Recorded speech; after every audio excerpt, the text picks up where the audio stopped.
if you're a Guilty Gear fan and you're watching this, I'm presenting this to a class of students who have no idea what Guilty Gear is, and I'm a part of that class. So if I'm like going over stuff that you already know, sorry. That's just how it's gotta be, my guy. Alright, before I wanted to start this video proper, I just wanted to give a big mega thanks to my good old pal Ryan.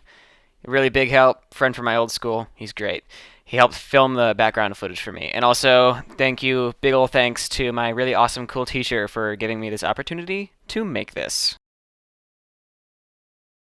Alright, Guilty Gear. That's what this video is about. Had its first release in 1998 during the later years of fighting games' popularity as a video game genre. Well, of course, that's before its resurgence in like the late 2000s with Street Fighter 4, but that's not what this video is about. The game series itself is pretty fun, but it is most well known for its really good soundtrack and its overwhelmingly complicated and confusing lore. My original plan for this PowerPoint was to discuss all the lore in like 10 minutes, but that's impossible. There's multiple YouTube videos explaining the lore, with the shortest one being 15 minutes long. However, it leaves out tons of lore and goes at breakneck pace, and the longest is a 6-hour-long video series that goes over the main story, but it leaves out all character subplots that don't affect like the main plot. So instead of fighting a losing battle, I'm just gonna talk about why I like this series. Sounds good? Sounds good.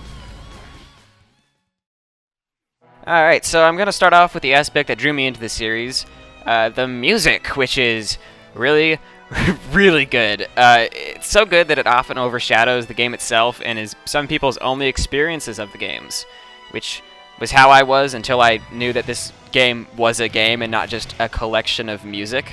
Music is also almost always some kind of rock or heavy metal combined with a bit of electronic elements, which is right down my alley. Even if the game the music resides in is mid as hell, the music is always good. I have not found an exception to this. And this is most likely thanks to the creative mind spearheading the series, a man by the name of Daisuke Ishiwatari. I probably said that right. Yeah, I said that right. A visionary genius, some would say a prophet. He's responsible for the character design, art direction, and music. Very talented man. I want to be like him, for real. If you want some recommendations from me, I'd choose What Do You Fight For? Extras, which are both from the newest game, GGXrd, and my favorite song, like maybe ever, Ride the Fire, with an exclamation point. It's even my alarm, which I will now be playing in the next segment. Alright, with that going, why don't we move on to the most influential part, well, to me, the character design and art direction, which is, to say the least, immaculate. It's so good. Oh my gosh. If I was given more time, I could go on about this for so long, but I'm not gonna, because I don't want this video to be like several hours long. Anyways, I have some examples on screen of some character designs that are really good. They are such a good example of how to grab the viewer's attention and create an interesting character while also keeping that character's identity intact.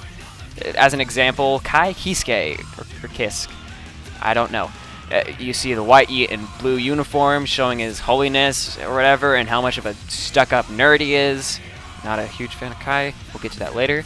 With Potemkin, it is immediately conveyed who he is and what his role is without any words at all. Of course, sometimes they choose to go with more stylish designs, sacrificing a bit of character understanding. For example, Chip's enough. Can you guess who this guy is? What he does? Did you guess the president of Africa? Of course you didn't. Why would any normal person think this guy's a politician? He looks too cool for that. Now, onto the main attraction, the story. This is what everybody in and around the community talks about all of the time, about how complicated and strange it is, and I'd have to agree with that sentiment. I agree with it so much, in fact, that I didn't make this video about the story. But of course I will be giving some snippets of lore, or else I wouldn't have brought it up. So yeah, we're going to be talking about all of them. Every single one of them, not leaving out a single... How much time has this video already been? Oh no. Okay, so change of plans. We're going to be talking about the ones only from GGXrd, which is the most recent. Okay, listen, I know that sounds bad, but this video is already going to be too long as it is, and yeah. Listen, if you really care that much, if this video gets enough attention, I'll make a part 2 or something, I don't know. Starting off with Soul Bad Guy. Despite his confusing name, he is the resident protagonist and good guy of the series. I'd really go more in depth with his story, but that's like all of it, which is not this video. Sorry. Listen, go watch the 6-hour-long video essay series. Come back to me if you care that much. Which you probably don't. Can't blame you, to be honest. Kith Is Soul's foil, both gameplay-wise and ideal-wise, with him contrasting with Soul by being really, really boring. Yeah, like I said earlier, I don't like Kai very much. He's like the mandated boring anime boy of the series. His only redeeming quality is that, without a doubt, he always has the best songs in each game. And I'm honestly a little salty about that. Why couldn't they have given that to a cool character like Potemkin or like, I don't know, Daryl? May Is an annoying little gremlin who only wishes to watch the world burn. On an unbiased note, she's a Japanese girl who fights with an anchor. I forgot to mention, Japanese people have like superpowers for whatever reason, and the entirety of Japan got blown up by a big ol' Metal Gear thing. So, yeah.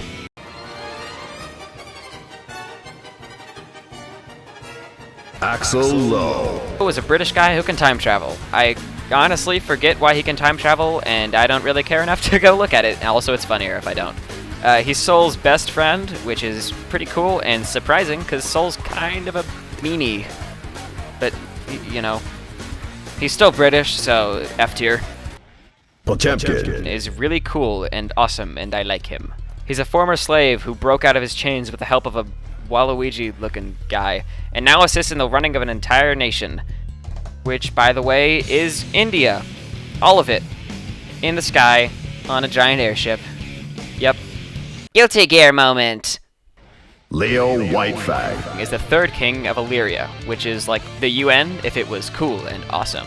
He's also really, really dumb and has just a ton of survivor skill. Just so much. You wouldn't know that from like watching him fight or seeing him in the story or anything except his song, but he's a cool character, I think.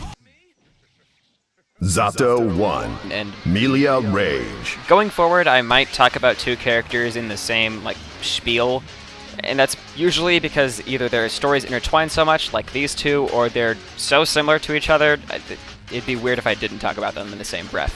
Anyways, these fellas are ex-lovers, I think, who are both possessed by beasts or something like that. Melia got the one who makes her hair like a weapon, and she can use it to like cut stuff. While Zato got the one that made him into a walking corpse who only has a slight idea of his past memories and feelings. So yeah, I don't know, I think Melia might have got the better deal there. I don't know, that's just my opinion though.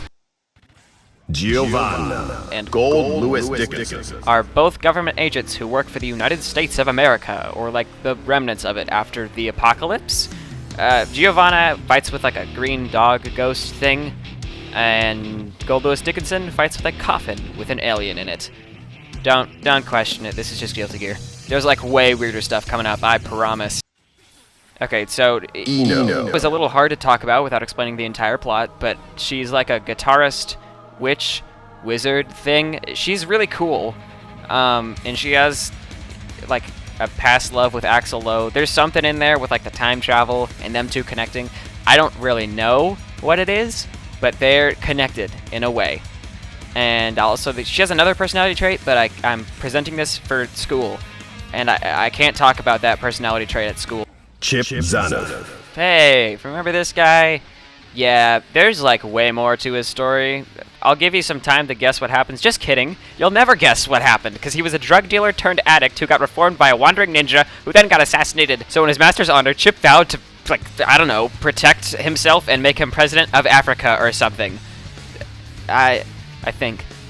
Guilty Gear moment. Nagori Yuki Is an ancient vampire samurai who is mind-controlled by a guy named Happy Chaos. And we'll get to him, don't worry, but let's talk a little more about Nagoriyuki. Nagoriyuki is, like, awesome, he's really cool, I'm pretty sure he's the first character I ever saw of this game, and he kinda got me hooked, because he's really cool, I like him a normal amount. It's not a normal amount. Faust was a world-renowned doctor until one of his patients died under his care. Then he went on a murderous rampage until he found out that his patient died from an assassination. And from that point forward, he reformed himself and promised himself to never harm another person again. Well, not that, but he'd like help everybody he could. He cured blindness, cured being haunted, and being Japanese, and also made a door dimension that killed him, I think.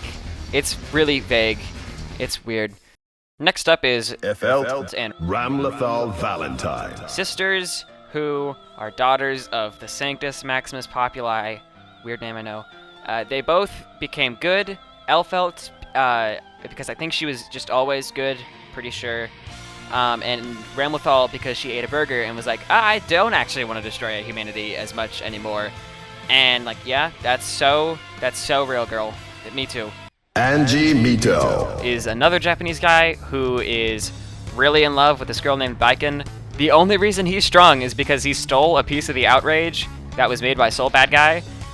Yeah, he's a scientist. And the Outrage can, like, destroy the world. Or the universe. I don't know. Pretty big difference in those, but it's still really strong. Baiken Is another Japanese person. She's also like super old. Her village was like completely destroyed by that man, and he also gave her a gnarly scar and also I think like removed her arm or something. So she swore revenge ever since, and you know, of course she never succeeded because he's a main villain and she's a side character. She got close a couple times, but you know, that doesn't really amount to much. Alright, so Jacko Valentine is a character I can't really talk about without first talking about all of Guilty Gear lore. So I won't talk about her. Happy Chaos is the reincarnation of, you know what? You know what? This is just another example of too much lore. Like, it really, this is insane. I can't even talk about him without talking about everything. Okay, all you need to know is that he's really annoying to fight and is like insanely strong in universe. I also have no idea why his name is Happy Chaos. I could not tell you. Testament. Is a half gear, half human being, and they like died a while back in like one of the older games, but then they like just sort of reappeared out of nowhere. I don't know how they came back or why they're back, but they're cool. And now they just sort of hang out drinking tea and doing whatever half gears do. Bridget, or bucket, or bridge, or brisket, or basket, or bracket, or baguette, or Bunsen, or budget, or Bridget is a woman. Sin Kisuke is like 5 years old. Guilty Gear! Bedman. Yes, that's his name, with the question mark. I'd say that's the most ridiculous name so far, but he has to compete with Happy Chaos and that man, so I'm not really sure. Anyway, he's not actually the bed, but like a small child who died and then like possessed the bed because he wants to protect his sister named Delilah. That man is actually named Asuka Arcroids, but that man is funnier to say because that's a really stupid name. But either way, again, it's a character I can't talk about without making this video 6 hours longer, so I won't talk about him. Johnny is the captain of the Jellyfish Pirates, a pirate crew made entirely out of girls, except him, and several of them are underage. Creepy. Abba! Is a homunculus who found a key man named Paracelsus and proceeded to marry him, against his will, might I add, and keep him as a slave. She drinks blood and is fueled by jealousy. Okay, so I know I said I was only going to talk about the characters from Strive, but I can't just, like, not talk about the best character in all of Guilty Gear. Nay, all of fiction. Robo-Kai! He's like if you took all the boring, bad parts of Kai, which is like all of him, injected crack, silliness, and just a bit of misogyny into him, and then baked him all at 350 degrees for 14 minutes and put him in a metal shell, aka way better in every conceivable way, except the misogyny. You know, we could do without that one. That one's not great. Alright, so I'm very aware at this point that I haven't spoken at all about the actual gameplay, and that's because I, one, haven't played it like at all other than gathering footage for this video, which was an hour and 30 minutes, and two, because that doesn't really matter to me, or at least to my experience with the game series. To me, this game series represents a lot more to me than just like some fun gameplay mechanics. The game is super fun, don't get me wrong, but it's a lot more than that to me. It's an inspiration. It's an example of what to do well. This is gonna sound corny, but like an example of how to live my life. The main theme of the most recent game, which is to know exactly who you are and live that life to its fullest. And that message sort of stuck with me a lot throughout the last few months of my life, which have been, you know, a little rough, I'm gonna admit. I ain't gonna get into many details, but it wasn't fun. But throughout it all, there was that little nugget of my brain that was remembering this game and what it taught me. And, you know, it helped a lot. You know, I may not fit perfectly into this world, but I'll try my best to change it and make it a better place, you know? Yeah. Well, see ya whenever I see ya, I suppose.